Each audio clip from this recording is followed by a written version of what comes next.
Same English medium school कोतवाली थाना road नीम का थाना। विवेकानंद सीनियर सेकेंडरी स्कूल रिको एरिया नीम का थाना शिक्षा के क्षेत्र में अग्रणी। नमस्कार, आप देख रहे हैं झलको शेखावाटी और मैं हूं आपके साथ दीपक शर्मा। देखिए खास खबरों को हमारे साथ चैनल करिए सब्सक्राइब। धन्यवाद। को कह दिया घबराने की कोई आवश्यकता नहीं। आपका ये बेटा, आपका ये मुखिया, आपका ये भाई श्री अशोक गहलोत बैठा हुआ है। 10 लाख का एक्सीडेंट इंश्योरेंस भी कर दिया आपका। अब की बार कोई साधारण व्यक्ति को वोट नहीं दोगे, एक कैबिनेट मंत्री को वोट दोगे। आप कैबिनेट मंत्री को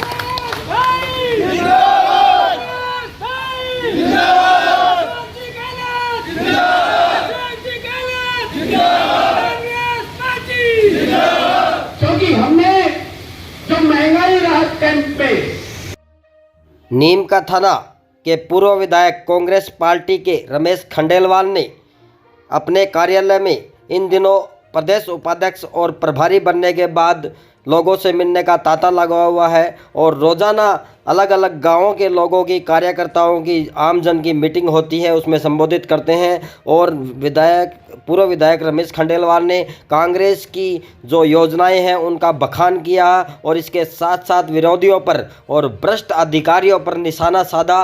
देखिए इस रिपोर्ट में, आगे और भी रिपोर्ट आपको दिखाते रहेंगे कि जिले पर क्या बात कही पूर्व विधायक रमेश खंडेलवाल ने और कौन कौन लोग उपस्थित रहे। इसके साथ साथ रमेश खंडेलवाल का आम लोगों ने, यहाँ उपस्थित मौजूद महिला पुरुषों ने समर्थन किया। और इन दिनों प्रदेश उपाध्यक्ष कांग्रेस के पूरे राजस्थान के रमेश खंडेलवाल पूर्व विधायक नीम का थाना बनाए गए हैं। देखिए क्या कहा पूर्व विधायक रमेश खंडेलवाल ने।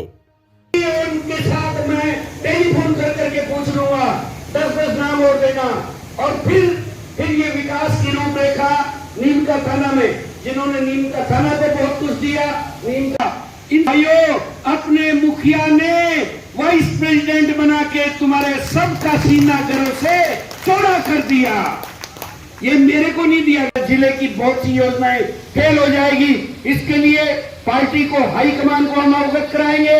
हाईकमान को हम पूरी की पूरी रिपोर्ट भेजेंगे कि कुछ एक अधिकारी भ्रष्टाचार के चक्कर में हमारे इस जिले का सही सलामत विकास नहीं होने देंगे। सही सलामत और सही सलामत विकास के लिए हमारे सब कार्यालय अच्छे ढंग से बने, हमारे सब कार्यालय प्रॉपर जग में बने और हमारे सब कार्यालय आगे बढ़े। मेरे साथियों, आपने हमने मिलकर जो कांग्रेस पार्टी के साथ जो महंगाई राहत कैंप में काम किया, आप भी जानते हैं, हम भी जानते हैं।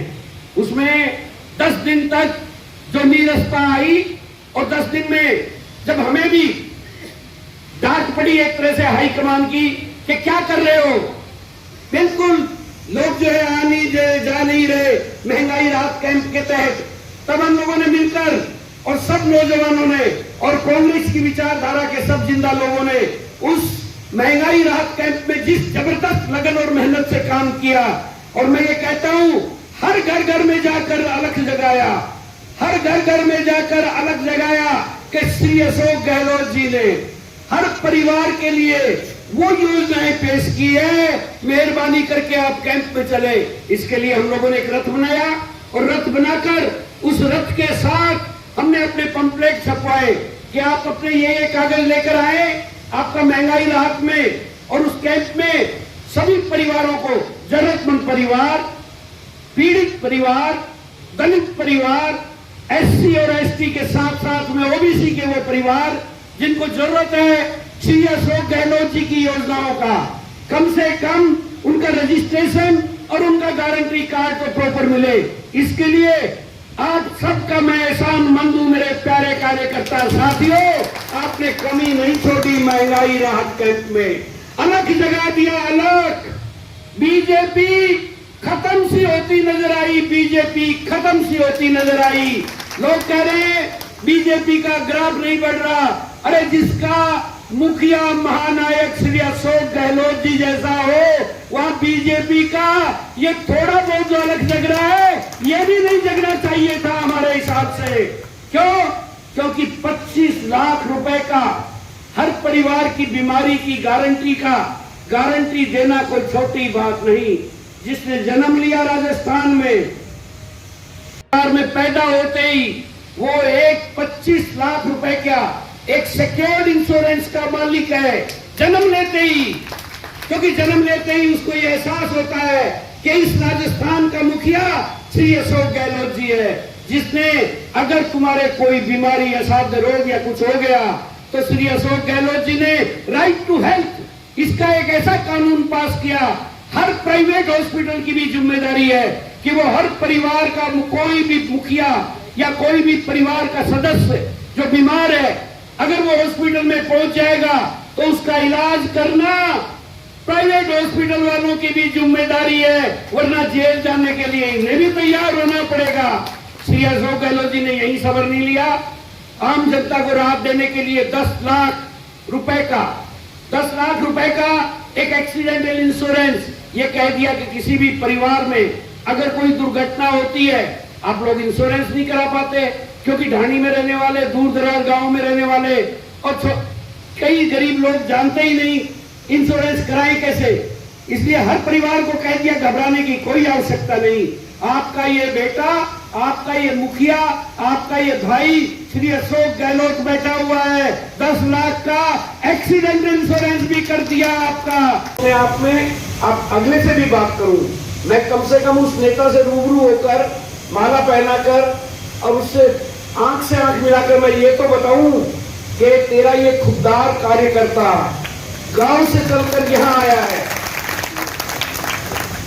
और गांव से चलकर कोई भी बगैर मतलब नहीं आता है, जिसको स्नेह, प्यार, ममता, आत्मीयता जब होती है, वरना भीड़ में गांव में जाकर तो मीटिंग करते हैं तो कुछ 5-10% लोग दूसरी पार्टी के भी आ जाते हैं, लेकिन यहाँ तो वही आएगा जिसकी आत्मा का लगाव आपकी हमारी आत्मा से है, वही आदमी आएगा, वही हमारी माताएं बहनें आशीर्वाद और स्नेह देने के लिए आएगी और परमपिता परमेश्वर से आगे की भी प्रोग्रेस के लिए आएगी, जो जानती है कि मेरे पारिवारिक रूप में, हमारे राजनीति के रूप में सब तरीके से सहयोगी और कार्यकर्ताओं का सम्मान मिलता है जहां, तभी चलकर आएंगे। ये अपने आप में जब ये चेहरे देखता हूं मैं यहाँ, तब मुझे एक एक चेहरा और एक एक नाम और एक एक इनका जो नेता और इनके कार्यकर्ता जो मुखिया है उनको देखकर ये प्रसन्नता होती है कि अशोक गहलोत जी ने जो जिम्मेदारी मुझे दी है, और उससे पहले गहलोत साहब ने टिकट देकर जब मुझे किसी लायक बनाया था तो उस वक्त आप भी जानते हैं, हम भी जानते हैं, मेरे ख्याल से अगर वो सिंगल पॉइंट सही सलामत ये सरकार रख देती, पिछली सरकार और उससे पिछली सरकार, और ये आज भी सही सलामत रह जाते, तो ये पानी का त्राईमान बिल्कुल नहीं होता। 480 सिंगल पॉइंट आप ये देखिए, ये बताने को जो बता रहे थे ये लोग, जिस तरीके से पीएचसी और सीएचसी जिलों में और पीएचसी वहां दूर दराज के और दलपतपुरा में, और जिस तरीके से भगेगा जैसे जगह और जिस तरीके से प्रीतमपुरी जैसी जगह, जिस तरीके से मंगा जैसी जगह, यहाँ जो पीएचसी बनाकर जो हेल्थ के सब कुछ रुका हुआ था उससे पहले, सही मायने में देखा जाए तो जब यहाँ के दफ्तर जाने लग गए थे, आज ये नेता कोई कुछ भी कहे कि मैं जिला बना के लाया, मैं काम की बहुत बड़ी रूपरेखा तय कर रहा हूँ, हकीकत तो ये थी कि उससे पहले ये 50 बेड का हॉस्पिटल 60 साल तक 50 का ही रहा, बूढ़ा होने को आया, जवानी नहीं आई इस हॉस्पिटल में बचपन से लेकर।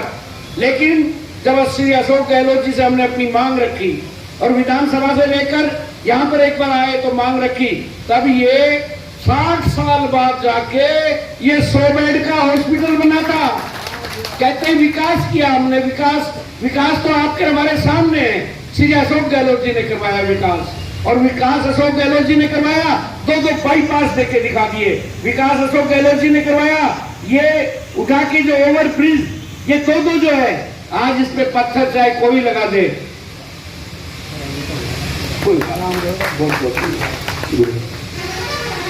कोई कर दे, रही जिला बनाने की मांग आप भी जानते हैं, हम भी जानते हैं, जिस तरीके। Akashdeep senior secondary school, Dangi colony, Neem ka Thana, उच्च शिक्षा श्रेष्ठ अध्ययन।